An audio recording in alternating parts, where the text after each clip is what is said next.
Wake him up. We taping. Woke up, he was almost home, man.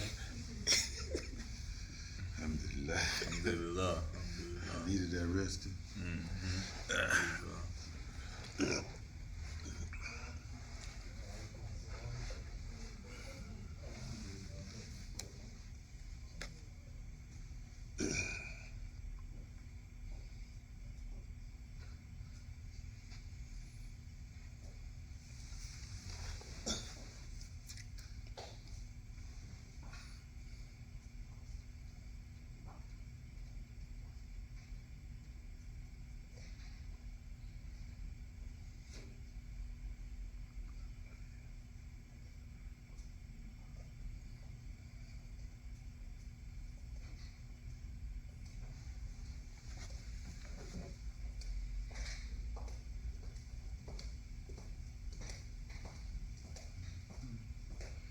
Okay.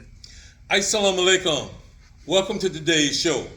I'm your guest host, Marvin Hassan Rashid, and we're coming to you from the lovely Masjid Ashura, located at 3095 Jonesboro Road in the great and dynamic city of Atlanta, Georgia. For those of you who follow this show, you know you are in for a wonderful, knowledgeable treat. Let me introduce my panel for today. To my left, immediate left, your right, is a hard-charging young brother. One of the Amir's younger Sahabas, the assistant security chief of this great facility of 20 acres, and that is Assistant Security Chief Dawood Safullah. Assalamu alaikum. May God's peace and blessing be upon you all. To the far left is the man with the plan. The man with the plan on how to build a beautiful masjid up from the ground, on how to build a dignified burial ground so that all Muslims can be buried with dignity, on how to lead the most progressive dawah or propagational effort in America. That is the Honorable Amir Fahid Ali Muwakil. Assalamu alaikum. May God peace and blessing be on our television audience. Okay, brothers, we're going to get started. But before we get started, we're going to do our declaration. We're going to say, Ashhadu la ilaha illallah, Ashhadu anna Muhammadan Rasulullah, which means in English that we openly bear witness and testify that there is nothing worthy of worship except God, and He is one, and that Prophet Muhammad is His last prophet. Okay, my brothers, let's get started. Now, we're going to talk a little presidential politics. Now, you know, presidents come, presidents go. But what seemed to be a very steady, similar path that the Republican presidents, the Democrat presidents, all of them take is with Israel. Now, our president Joe Biden just came back, and the man said he was a Zionist. Okay, the man made the statement, and the Imam told me about it. He said he was a Zionist. Really? Yeah. So Donald Trump moved the embassy to Jerusalem, and the reason that was important was the Palestinians wanted Jerusalem as part of their two-state philosophy, agreement. Yeah, and by moving the American embassy from Tel Aviv to Jerusalem, pretty much shot that down. So Dawood, I'm gonna go with you. Why is this country and its presidents so partial to Israel? I mean, to the point it appears that it's unfair sometimes. I think everybody want peace over there. Nobody want to see them people keep fighting, but still, it's unfair that the Palestinians being robbed of their land. Mm-hmm. I understand a certain amount of land was took during the war in the 60s, but they're still taking land from them today. Mm. So what you think about that? Well, first, the statement that you made, that it has been reported somewhere, according to our Imam, that our current president said that he's a Zion. Zion. Zion. And, So and I'm gonna be honest with you, I don't quite know what that is. I don't know exactly. I know the mill know. He'll tell us. Yeah, I don't know exactly neither, but I know that word is always in coalition with Israel. Yeah. The modern day Jews. Yeah. In that particular region. And it makes sense. It makes sense for the United States to be partial, especially our president feels as if he's with the Zionism or the Zion movement or whatever the case may be. And the fact that, considering that Israel is, if I'm correct, it's predominantly Caucasian, right? That's a predominant case, that particular part, that particular region. Then it would make sense, kind of like the same coalition with the Ukraine. We put all our efforts into that for no reason. For me, anyway, I don't understand it. And same with Israel, where you see thousands of Palestinians getting ran out their homes, bombed on, persecuted by these numbers is an atrocity. And plus, as we know, we are in bed with Israel anyway. As far as when it comes to money and things of that nature. So that's what I believe. I really believe that's why we are partial with that particular region of the world. And I was looking at a map one day of Israel in the 60s to now. The part of Israel in the 60s was like maybe a total combination between Israel and Palestine, it was only like 20% of that country. Now it's almost 60 to 70, maybe 80% of that region is now Israel, while Palestine has maybe 20%, 30% of that landmass. So we've been in bed with them, like you said, ever since that period of time, according to my knowledge. And my brothers, we're Muslims, and I think people sitting back and say, well, they Muslims. But I think we believe in fairness, and we believe that Israel has a right to exist. But I heard the Mill say something one time, and I think about Israel in his life since he said it years ago, and it was something to the effect of abused child has become an abused parent. In the sense that Israel was abused, apparently, the Nazis and all of that stuff. And now they're turning around and doing similar stuff to the Palestinians, and I think that that's something that they need to consider that, What you think, Brother Miller? Again, assalamu alaikum. Well, I think the president said that you don't have to be a Jew to be a Zionist. Okay. But that's not true. A Zionist is related to nationalists. For Jews, you have to be a Jew to be a Zionist, because the very concept of it is for them to claim everything they feel they are due, whether by their faith or whatever. So, and as we know, in the biblical term, Jews and Gentiles are different in terms of how the Bible defines them. So to be a Zionist is strictly Jewish nationalism, when they claim whatever they feel they have the right to claim by being Jew. So Biden's statement is hyperbole of want to just endear himself to whoever.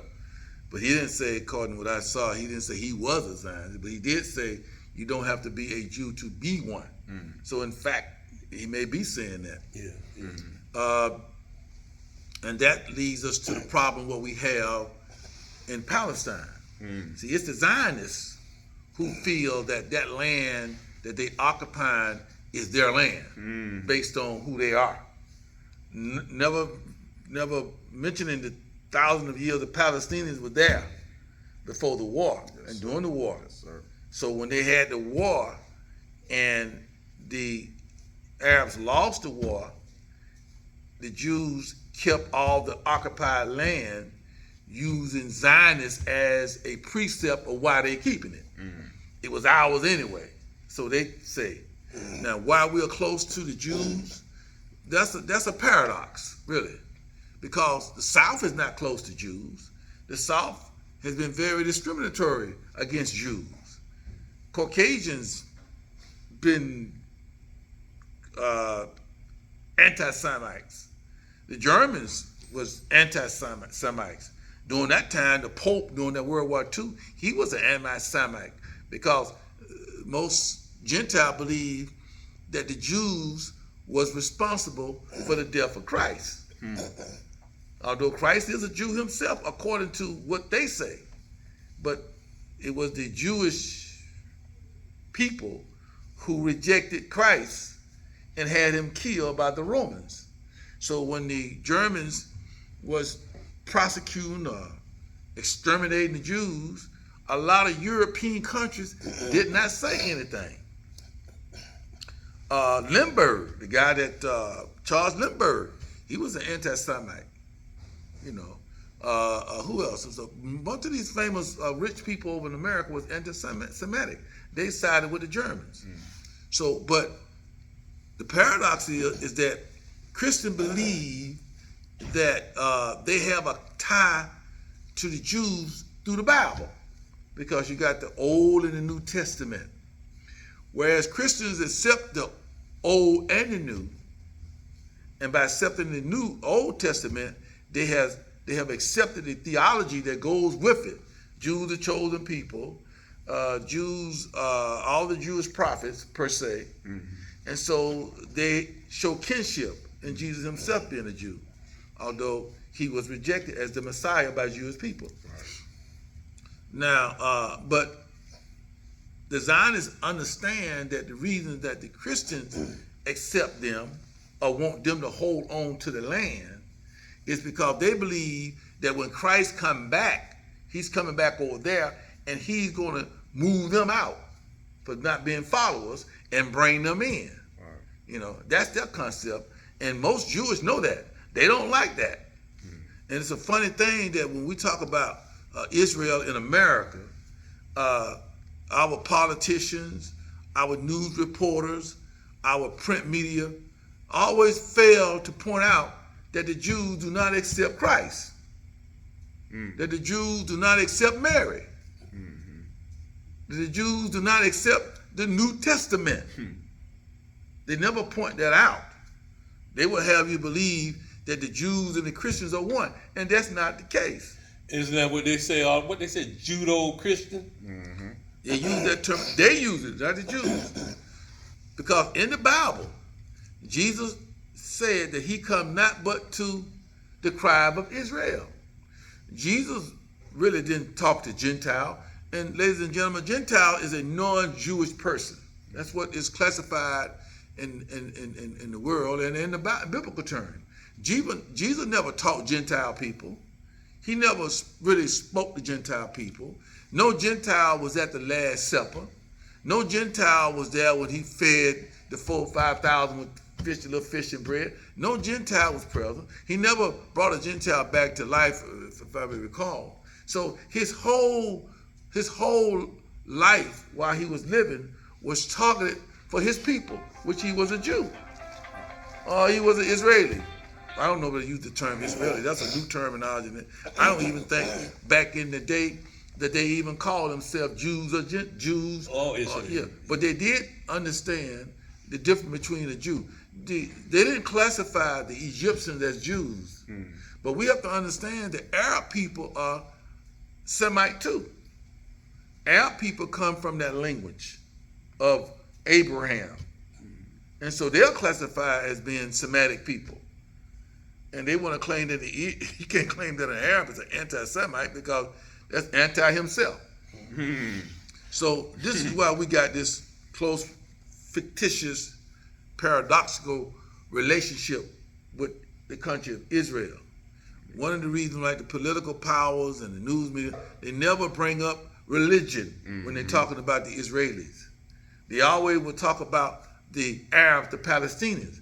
They'll point out quick who Muhammad was and how what we don't accept. You know, never telling people that we accept Christ not as the Son of God or not as God, but as a prophet of God. But when it comes to the Jewish people, they never say anything that relate to religion. Right. If you interviewing one, nobody never ask now the former president, I can't pronounce the name, said, "Do you believe in Jesus Christ as being your Lord and Savior?" He'll tell you point blank no. Do you believe that Jesus Christ is the Son of God? He'll tell you point blank no. Do you even believe that Jesus is a prophet? They'll tell you point blank no.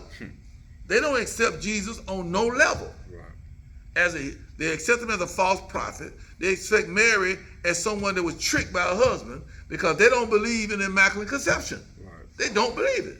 Whereas we as Muslims, we believe in the immaculate conception. We believe in Mary. In fact, we have a whole chapter of the Quran that is entitled Maryam. So that's the paradox here, that they manipulate this false closeness, and for their own personal advantage, the evangelists, the Christian evangelists, because they're tied to the revelation part of the Bible, which is in the New Testament, whereas that when Jesus come back, he's going to inherit that land, and that land will be theirs. Excellent, Brother Mill. I mean, you broke that down. Now, I want to still stay with this presidential politics just a tad. I want to speak on, and y'all have accused me of being kind of hard on our former president. Call his name. And Donald Trump. Thank you. And I agree. I have a tendency to pounce on him. Because I always see him and his motives as being nefarious, something, evil behind it. And that may or may not be true. But I can't let this go right here. I voted for Joe Biden. I try to cut Joe a lot of slack. I have stood up against powerful orators to try to defend them a little bit, But I can't defend this. How could Joe Biden have the audacity to look into the camera and say, if you vote for Donald Trump, you're not a black person? I mean, how could a Caucasian even muster up the intestinal fortitude, the guts in a society like America to say something like that, Daoud? And I think the same thing. And I'll be able to understand him saying that if he was to say, okay, when I get in office, I'm gonna make sure you all get your reparations. Like the Mill always talk about, I'm gonna apologize for slavery and all this stuff. Then I can understand him, saying something like that. But he never came off like that. He never came off as someone, it's like, oh, well, we'll see. It's more like, when it came to black issues, we'll see. And then he get on, what was that, the Breakfast Club? When he said that? Yeah, with Charlemagne. And spewed that out. And of course, Charlemagne, that man, that person, I don't want to, call him out his name, but he ate it up. He gobbled it up. Oh, yeah, you heard what he said. Y'all ain't black if y'all don't vote for Joe Biden. This, all this, that, and the third. Now he recanted them statements as well. So no, I didn't like it at all when I heard it. I wasn't feeling it, in no way, shape, form, or fashion at all. Well, Joe Biden is a politician, and liberal thinking, white liberals think that way. Like white liberals feel that we should go where they go. White liberals feel that they know more about our interests than we do. Now, on the flip side, that could be said about Caucasian on the other side. That if you don't vote for Trump, you ain't white. Both of them politicians. You have to understand who's speaking here. They're speaking as politicians, trying to muscle up votes, trying to get the black man to see how foolish it would be if you don't vote for me and you vote for Donald Trump, because Trump don't like you, blase, blase. And like I said, you have to be careful, because they both play the game of giving you ammunition to dislike a person and not just because of who he is. No evidence, but just because of who he is. And I was discussing, I said, sometimes I said, look now, you got a strong dislike for this individual, as if he don't came into your house and beat your wife. Right. You know, and that ain't the case. Great analogy. But if you listen to Democratic propaganda, hyperbole that they have on these various TV stations, which you and I do, going down him all night long, then you can't come up from that because they run it. If you want to listen to Fox News for the same amount of time, you'll feel that way about Joe Biden. Both from a politician. So it's my thing is, I look at them for what they are. Both from a politician, prone to tell lies, prone to say whatever they need to say to conjure up votes, prone to say whatever they need to say to get you to dislike their opponent. Right. You know, the whole thing is to get you to dislike the person that is running against them. Right. It's the same way with Herschel Walker and Warnock.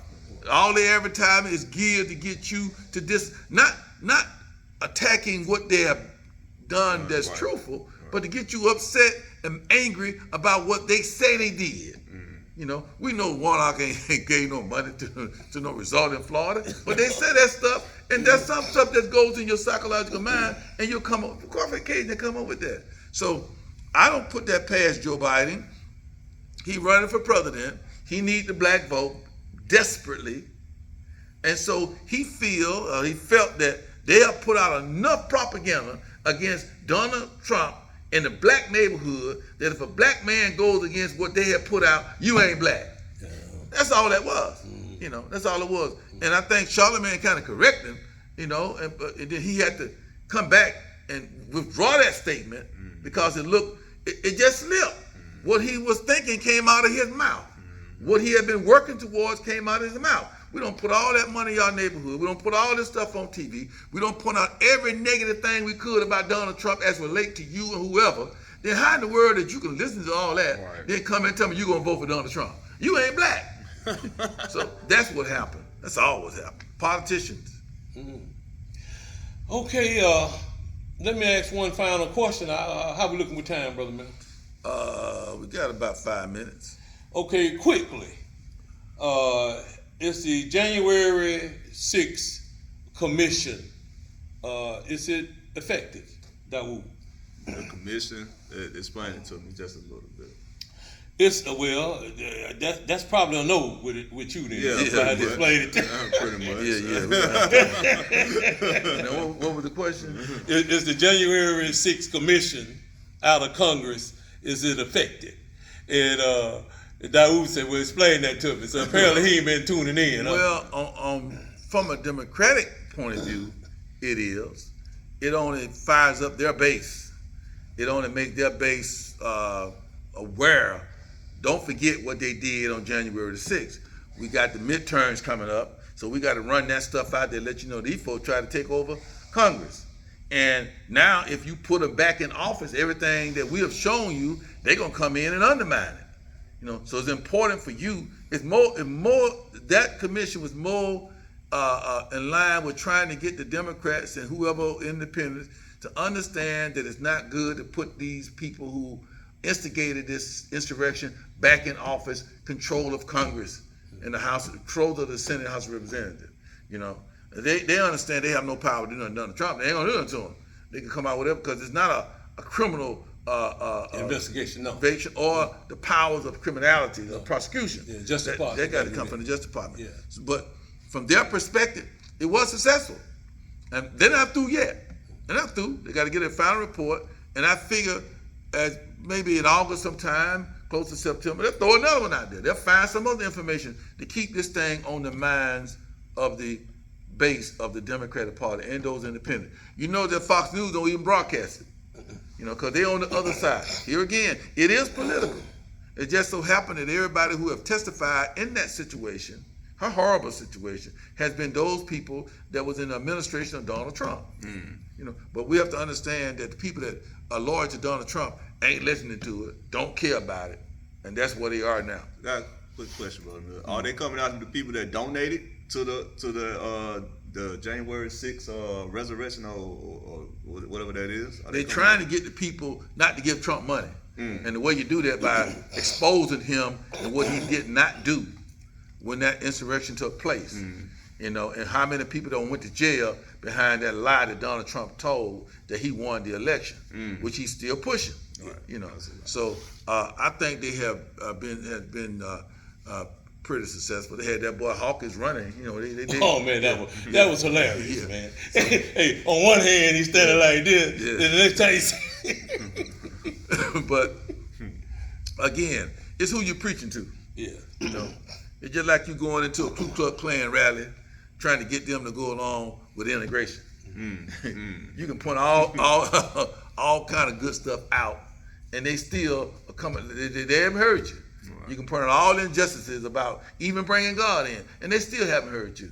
So I don't think these people have heard anything that they're putting out. But hopefully, it fired up the Democratic base, and it took some people who was on the fence, blow them over the fence. They can take their votes back from the Republicans. And Brother Mill, right quick, I'm gonna say this. It's just like these big companies. They said too big to fail, and sometimes they have to break them up, like they did Georgia Power and like they did AT&T, Atlanta Gas. Congress need to be broken up, man. It need to be a third party. When you look up and you see all these elderly individuals that won't turn power loose. Mostly white. Yeah, Mitch McConnell, ancient. You know, Joe Biden, ancient. Donald Trump, ancient. Yep. And a few of them older than them, you know. And they want the woman up there, the Democrat woman, Feinstein? Feinstein from California. So is Grassley. Yeah. Senator from Iowa. No. Look old as dirt. Yeah, they, in order for us to progress as a country, we got to start, as the Mill used to say, new blood. We need to get new blood up in there, man.